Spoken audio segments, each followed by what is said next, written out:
जी बिस्मिल्लाहिर्रहमानिर्रहीम। अस्सलाम वालेकुम डियर स्टूडेंट्स। लेक्चर नंबर 5 के साथ मैं आपका इंस्ट्रक्टर आतिफ नसीम आपको खुशामदीद कहता हूँ। लेक्चर नंबर 4 में स्टूडेंट्स हम डिस्कस कर रहे थे motion of a charge particle inside a uniform magnetic field, और उसमें सारी डिस्कशन हमने कर ली थी और हम लास्ट में इस फार्मूला के ऊपर आ गए थे जिसमें हमने सबसे पहले रेडियस के लिए कैलकुलेशन की थी कि R is equal to m v divided by q B. तो स्टूडेंट्स वहाँ से स्टार्ट लेते हैं और हमने कहा था कि हमने इस फार्मूला की तमाम प्रोपोर्शनैलिटीज़ को समझना है। स्टूडेंट्स ये प्रोपोर्शनैलिटीज़ पे मैं बार बार जो है वो लेक्चर्स दे रहा हूँ, इसको ये बहुत ज़रूरी है, तो वन बाय वन इसको समझते हैं। सबसे पहली प्रोपोर्शनैलिटी जो है वो है R is directly proportional to mass. और ये प्रोपोर्शनैलिटी इसकी कंडीशन क्या है कि इसमें आपने स्टूडेंट्स ना तो स्पीड को चेंज करना है, ना ही चार्ज को चेंज करना है, और ना ही मैग्नेटिक फील्ड को चेंज करना है। ये सारी चीज़ें आपके साथ क्या होनी चाहिए, ये सारी चीज़ें आपके साथ कांस्टेंट होनी चाहिए। स्टूडेंट्स कंसिडर करें कि आपके साथ एक रीजन में मैग्नेटिक फील्ड जो है वो बना हुआ है, और लेट सपोज वो मैग्नेटिक फील्ड है डॉट मैग्नेटिक फील्ड। ठीक है, तो डॉट मैग्नेटिक फील्ड का मतलब ये है कि ये magnetic field out of the page है, मतलब पेज के नीचे आपके साथ नॉर्थ पोल पड़ा हुआ है और पेज के ऊपर जो है वो साउथ पोल पड़ा हुआ है, और लाइंस जो हैं वो पेज के नीचे से पेज के ऊपर की तरफ आ रही है। स्टूडेंट्स कंसिडर करें कि आपके साथ 3 डिफरेंट मासेस की बॉडीज़ हैं। ठीक है, ये आपके साथ मास 1 है, ये मास 2 है, ये मास 3 है, और आपके साथ कंडीशन ये है कि mass 3 is greater than mass 2 is greater than mass 1। और फिलहाल कंसिडर करें कि ये तीनों मासेस फिलहाल न्यूट्रल है। स्टूडेंट्स हम क्या करेंगे कि हम इन तीनों मासेस को या तो पॉजिटिवली चार्ज कर देंगे या इन तीनों मासेस को हम नेगेटिवली चार्ज कर देंगे। लेट्स सपोज इन तीनों मासेस से हमने एक एक इलेक्ट्रॉन निकाल दिया, तो तीनों पे चार्ज आ जाएगा +1 +1 +1 का। मतलब आपका क्या हुआ स्टूडेंट्स कि Q1 Q2 और Q3 आपस में सेम है, मतलब पहली कंडीशन तो आपकी सेटिस्फाई हो गई। फिर स्टूडेंट्स आपने तीनों को स्पीड भी सेम देना है। लेट्स सपोज आपने तीनों को जो स्पीड दिया वो तीनों का स्पीड आपने क्या दिया 1 मीटर्स पर सेकेंड। तो इसका मतलब ये है कि V1 और V2 और V3 भी आपस में सेम है, तो आपकी दूसरी कंडीशन भी सेटिस्फाइड हो गई।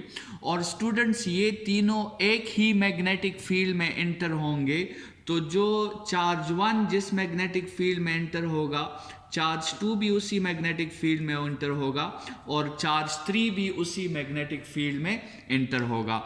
तो स्टूडेंट्स आपके साथ तीनों कंडीशंस सेटिस्फाई हो गए। तो ये तीनों कंडीशंस अगर सेटिस्फाई हो गए तो फिर आपको पता है कि radius is directly proportional to mass, मतलब फिर M3 का रेडियस जो है वो सबसे बड़ा होगा, फिर M2 का रेडियस होगा, फिर M1 का रेडियस होगा। मतलब कहने का क्या है कि ये जो चार्ज अंदर जाएगा 1, इसका सर्कुलर पाथ का रेडियस जो होगा वो छोटा होगा, इस दूसरे चार्ज के सर्कुलर पाथ का रेडियस उससे बड़ा होगा, और M3 जो चार्ज है Q3 जो है उसका सर्कुलर रेडियस आपके साथ सबसे बड़ा होगा। तो आपके साथ जो R3 होगा वो ग्रेटर देन R2 होगा, वो ग्रेटर देन R1 होगा।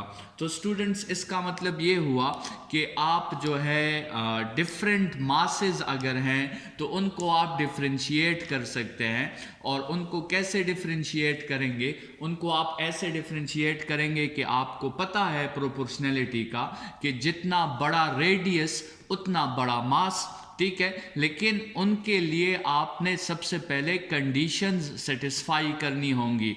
आपको उन तीनों मासेस को सेम अमाउंट पर चार्ज करना होगा, सेम अमाउंट पर आपने उन्हें स्पीड देनी होगी और सेम ही मैग्नेटिक फील्ड में आप उसे एंटर करेंगे, तो तभी आपके साथ जो है ये सिचुएशन आ सकती है कि आप ये proportionality R is directly proportional to M वाली प्रोपोर्शनैलिटी स्टूडेंट्स आप पर यूज कर सकते हैं। स्टूडेंट्स यहाँ से आप समझ लें कि ये जो तरीका हमने अप्लाई किया है, ये इससे हम आइसोटोप्स को डिफ्रेंशिएट कर सकते हैं। मतलब आप जो डायग्राम मैंने बनाया है, इसको इन तीनों मासेस को अब अगर आप हाइड्रोजन के आइसोटोप्स कंसिडर कर लें, तो ये आपके साथ प्रोटियम है सबसे छोटे मास वाला आइसोटोप, ये ड्यूट्रियम है जो सेकंड नंबर पे है, और ये ट्रीट्रियम है। तो किसी भी आइसोटोप्स को अगर आप इक्वली चार्ज कर दें और उनको एक यूनिफॉर्म मैग्नेटिक फील्ड में सेम वेलोसिटी के साथ आप एंटर कर दें, तो स्टूडेंट्स जिस बॉडी का सर्कल सबसे बड़ा होगा, इसका मतलब वो ट्रीट्रियम होगा, सेकंड नंबर पे ड्यूट्रियम होगा और थर्ड नंबर पे आपके साथ फिर प्रोटियम होगा। स्टूडेंट्स यही वो मैकेनिज्म था और यही वो फार्मूला था जिसने जो है सेकेंड वर्ल्ड वॉर में अमेरिका को ये मौका दिया कि वो यूरेनियम के रेडियो एक्टिव आइसोटोप्स को बाकी आइसोटोप्स से डिफ्रेंशिएट करें और एटॉमिक बॉम्बिंग के थ्रू जो है उन्होंने फिर नागासाकी और हिरोशिमा पे जो है एटॉमिक बॉम्बिंग में उसे यूज़ किया। ठीक है, तो ये आपके साथ पहली प्रोपोर्शनैलिटी हमारी हो गई कि रेडियस जो है वो मास के साथ प्रोपोर्शनल है अगर बाकी चीज़ों को हम कांस्टेंट रखें। स्टूडेंट्स दूसरी प्रोपोर्शनैलिटी ये है कि रेडियस प्रोपोर्शनल है वेलोसिटी के साथ, रेडियस प्रोपोर्शनल है वेलोसिटी के साथ, लेकिन इसका कंडीशन ये होगा कि हमें जो है स्टूडेंट्स ना तो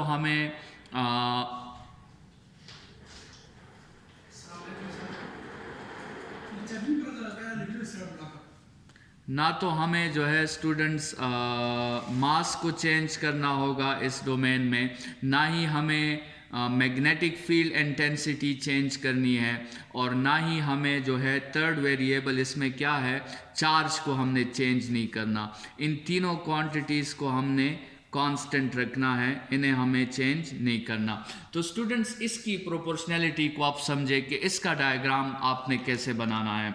तो लेट्स सपोज हम वही मैग्नेटिक फील्ड ले लेते हैं, ये एक रीजन में मैग्नेटिक फील्ड है जो वही डॉट मैग्नेटिक फील्ड आपका जो है वो बन रहा है आउट ऑफ द पेज, आपके साथ यहाँ पे मैग्नेटिक फील्ड जो है वो प्रोड्यूस हो रही है। लेकिन अभी आप क्या करें स्टूडेंट्स, दो सेम मासेस आप ले लें, दो सेम मासेस ले लें, एक को 1 कह दें दूसरे को 2 कह दें, तो पहली कंडीशन दोनों के मासेस आपके साथ सेम है, ये पहली कंडीशन सेटिस्फाई हो गई। स्टूडेंट्स इन दोनों ने सेम मैग्नेटिक फील्ड में एंटर होना है, तो आपकी दूसरी कंडीशन भी सेटिस्फाइड हो गई, B1 भी आपके साथ B2 के इक्वल है। और स्टूडेंट्स आप दोनों को सेम चार्ज दें, एक से भी एक इलेक्ट्रॉन निकाल लें, दूसरे से भी एक इलेक्ट्रॉन निकाल लें, मतलब चार्ज की कंडीशन को भी आप सेटिस्फाई कर दें, Q1 is equal to Q2। अभी इसका मतलब क्या होगा स्टूडेंट्स, आप एक को कम स्पीड दें, एक को ज़्यादा स्पीड दें, मतलब आप V2 को ग्रेटर रखें V1 से, तो फिर आप इस प्रोपोर्शनैलिटी को यूज़ करके ये डिसाइड कर सकते हो कि जिसकी स्पीड ज़्यादा होगी उसका रेडियस भी ज़्यादा होगा। मतलब ये हुआ कि 1 जो है बॉडी 1 वो छोटे सर्कल में रोटेट करेगा और बॉडी 2 जो है वो आपके साथ बड़े सर्कल में रोटेट करेगा। ठीक है, तो ये आपके साथ इस प्रोपोर्शनैलिटी की फिजिकल इंटरप्रिटेशन हो जाएगी। स्टूडेंट्स फिर तीसरी प्रोपोर्शनैलिटी को देखें। तीसरी प्रोपोर्शनैलिटी आपके साथ ये है कि रेडियस जो है रेडियस वो इनवर्सली प्रोपोर्शनल है अमाउंट ऑफ चार्ज को, लेकिन वो प्रोपोर्शनैलिटी आप तब यूज़ करेंगे जब आपने ना तो मास को चेंज करना है, ना स्पीड को चेंज करना है, और ना ही आपने मैग्नेटिक फील्ड इंटेंसिटी को चेंज करना है। उन सब को आपने क्या रखना है, उन सब को आपने कांस्टेंट रखना है। तो स्टूडेंट्स इसकी ज़रा डायग्राम एक्सप्लेनेशन देख लें। लेट्स सपोज एक रीजन में आपके साथ जो है वो डॉट मैग्नेटिक फील्ड बनी हुई है, ठीक है, आउट ऑफ द पेज, और दो बॉडीज़ हम उसमें इंटर कर रहे हैं, लेकिन स्टूडेंट्स दोनों बॉडीज़ का मास जो है वो सेम है, m1 और m2 दोनों आपस में सेम है। ये कंडीशन सेटिस्फाइड हो गई। दोनों को आपने सेम स्पीड देनी है, v1 और v2 भी आपके साथ सेम है, ये कंडीशन भी सेटिस्फाइड हो गई। दोनों जो है वो सेम ही मैग्नेटिक फील्ड में इंटर होंगे, तो b1 और b2 भी आपके साथ सेटिस्फाई हो गया। तो अभी इस प्रोपोर्शनैलिटी का मतलब क्या है स्टूडेंट्स? इस प्रोपोर्शनैलिटी का मतलब ये है कि अगर लेट्स सपोज इस बॉडी से आपने 1 इलेक्ट्रॉन निकाले हैं और इस बॉडी से आपने 5 इलेक्ट्रॉन्स निकाले हैं, तो जिस पे कम चार्ज है उसका रेडियस ज़्यादा होगा। जो आपके साथ ये +1 का है, इस 1 वाले का रेडियस ज़्यादा होगा, और जो +5 वाला है इसका रेडियस आपके साथ कम होगा। मतलब फिर इनवर्स रिलेशन है। अगर Q1 Q2 से ग्रेटर है तो इसका मतलब ये होगा कि R1 R2 से लेस होगा, मतलब आपके साथ इनवर्स रिलेशन होगा। अगर हम इसको Q1 कह दें और इसको Q2 कह दें, तो Q2 का फिर रेडियस जो होगा R2 वो फिर R1 से लेस होगा। अगर Q1 Q2 से ग्रेटर है तो R1 R2 से फिर लेस होगा। तो स्टूडेंट्स ये इस प्रोपोर्शनैलिटी की फिजिकल इंटरप्रिटेशन हो गई। अभी अगर आप इस लास्ट प्रोपोर्शनैलिटी को देखें तो लास्ट प्रोपोर्शनैलिटी में R जो है वो इनवर्सली प्रोपोर्शनल है B को, मतलब मैग्नेटिक फील्ड इंटेंसिटी को वो इनवर्सली प्रोपोर्शनल है, लेकिन उसके लिए आपको मास, वेलोसिटी और चार्ज क्या रखना होगा, ये चीज़ें आपको उसके लिए कांस्टेंट रखनी होगी। स्टूडेंट्स अभी तक फील्ड क्यों सेम था? हमने मुख्तलिफ डायग्राम्स में फील्ड को सेम रखा क्योंकि हमने कहा कि जितने भी चार्जेस हैं वो सेम ही मैग्नेटिक फील्ड में एंटर हो रहे हैं, लेकिन यहाँ पर हम अभी रेडियस का ताल्लुक मैग्नेटिक फील्ड के साथ चेक करना चाहते हैं। तो स्टूडेंट्स यहाँ पे अभी आपने एक डायग्राम नहीं बनाना, यहाँ पे आपने 2 डायग्राम्स बनाने हैं, और उसमें आपने कहना है कि एक में लेट्स सपोज फील्ड जो है वो वीक है, यहाँ पे B की वैल्यू वीक है, और इस डायग्राम में B की वैल्यू जो है वो स्ट्रांग है, ठीक है। यहाँ पे ज़्यादा फील्ड लाइंस गुजर रहे हैं और वहाँ पे कम फील्ड लाइंस गुजर रहे हैं। तो बाकी जो है मासेस दोनों में आपने सेम लेने हैं, M1 और M2 आपके साथ सेम होंगे, ये कंडीशन सेटिस्फाइड। स्पीड आपने दोनों को सेम देनी है, V1 और V2 आपके साथ सेम, ये कंडीशन सेटिस्फाइड।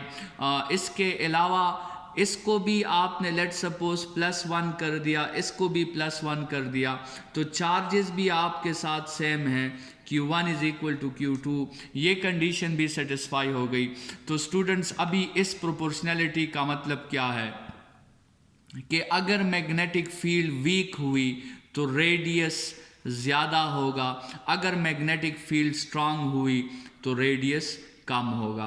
तो स्टूडेंट्स ये आपके साथ जो हमने फार्मूला पढ़ा R = mv/qb, इन फार्मूलाज के तमाम चारों के चारों प्रोपोर्शनैलिटीज़ जो हैं वो हमने डिस्कस कर लिए हैं। स्टूडेंट्स इसी फार्मूला को अगर आप चाहें तो हमने ऑलरेडी डिसाइड किया था कि ये mv जो आपके साथ है ये आपके साथ मोमेंटम भी है, तो mv की जगह आप मोमेंटम भी लिख सकते हैं, और यहाँ से आप p के लिए भी फार्मूला लिख सकते हैं, p = r/b हो जाएगा।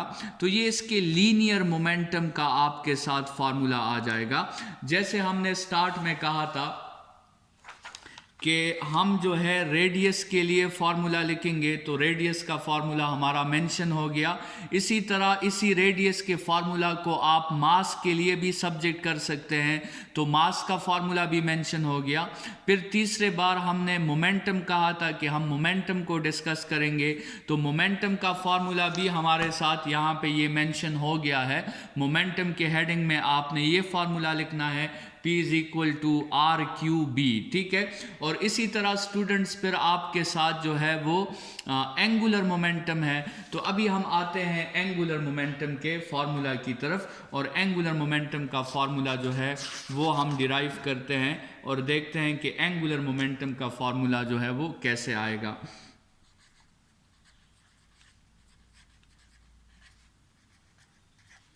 तो एंगुलर मोमेंटम को स्टूडेंट्स हम ज़ाहिरी तौर पे शो करते हैं L के साथ, और L का फार्मूला होता है R क्रॉस P, ठीक है। It is the cross product of moment arm with linear momentum, और इसी L के फार्मूला को आप आर पी साइन टीटा भी लिख सकते हैं। सिंप्लिसिटी के लिए अगर हम टीटा को 90 कंसिडर कर लें, तो मैक्सिमम जो एंगुलर मोमेंटम हमारे साथ होगा वो आर पी के इक्वल होगा। तो स्टूडेंट्स पी की वैल्यू तो आपने वैसे भी प्रीवियस उसमें फाइंड कर ली है। P की वैल्यू हमारे साथ थी आर क्यू बी, तो इस P की वैल्यू को हम यहाँ पुट कर सकते हैं। तो आर क्यू बी और एक आर तो आपके साथ और भी है, तो इस केस में एंगुलर मोमेंटम हो जाएगा आर स्क्वेयर क्यू बी। तो स्टूडेंट्स ये हमारे साथ इसी यूनिफॉर्म सर्कुलर मोशन के लिए एंगुलर मोमेंटम का भी फार्मूला हमने डिराइव कर लिया है। अब बात करते हैं स्टूडेंट्स के क्या इस यूनिफॉर्म सर्कुलर मोशन में जो फोर्स अप्लाई हो रहा है, क्या वो यूनिफॉर्म सर्कुलर मोशन जो है जो फोर्स अप्लाई हो रहा है, क्या वो फोर्स कोई वर्क डन कर सकता है इस बॉडी पर, इस चार्ज पर जो किसी सर्कल में रोटेट कर रही है। तो हमने कहा था कि यूनिफॉर्म सर्कुलर मोशन में जो ये चार्ज मोशन कर रहा है, ये इसलिए यूनिफॉर्म सर्कुलर मोशन कर रहा है क्योंकि मैग्नेटिक फोर्स वेलोसिटी को परपेंडिकुलर है। और स्टूडेंट्स आपको पता है कि वेलोसिटी की डायरेक्शन हमेशा डिस्प्लेसमेंट की डायरेक्शन होती है, तो इसका मतलब हम इस तरह भी लिख सकते हैं कि मैग्नेटिक फोर्स डिस्प्लेसमेंट को परपेंडिकुलर है। तो अभी अगर आप वर्क का फॉर्मूला लिखें, वर्क का फॉर्मूला है एफ डी कॉस थीटा, और इस केस में मैग्नेटिक फोर्स और डिस्प्लेसमेंट आपस में परपेंडिकुलर है, तो ये हो जाएगा F D cos of 90 degrees, और कॉस ऑफ 90 डिग्रीज 0 के इक्वल होता है। इसका मतलब ये हुआ कि मैग्नेटिक फोर्स चार्ज पर वर्क नहीं कर सकता। और स्टूडेंट्स याद रखें कि हर सेंट्रीपिटल फोर्स चार्ज पे वर्क नहीं कर सकता। चार्ज पे वर्क तब होगा जब उसकी स्पीड चेंज होगी, लेकिन स्टूडेंट सेंट्रीपिटल फोर्स या मैग्नेटिक फोर्स वो तो स्पीड को चेंज ही नहीं कर सकता, वो तो सिर्फ और सिर्फ डायरेक्शन को चेंज कर सकता है। तो इसलिए मैग्नेटिक फोर्स जो है वो चार्ज पे वर्क नहीं कर सकता, ये बात याद रखें। नेक्स्ट लेक्चर में 3 टॉपिक्स इसी डोमेन में रहते हैं, टाइम पीरियड, फ्रीक्वेंसी और E/m रेशो। इन तीनों टॉपिक्स को इंशाल्लाह नेक्स्ट लेक्चर में डिस्कस करेंगे। इस लेक्चर के लिए इतना ही। Thank you students.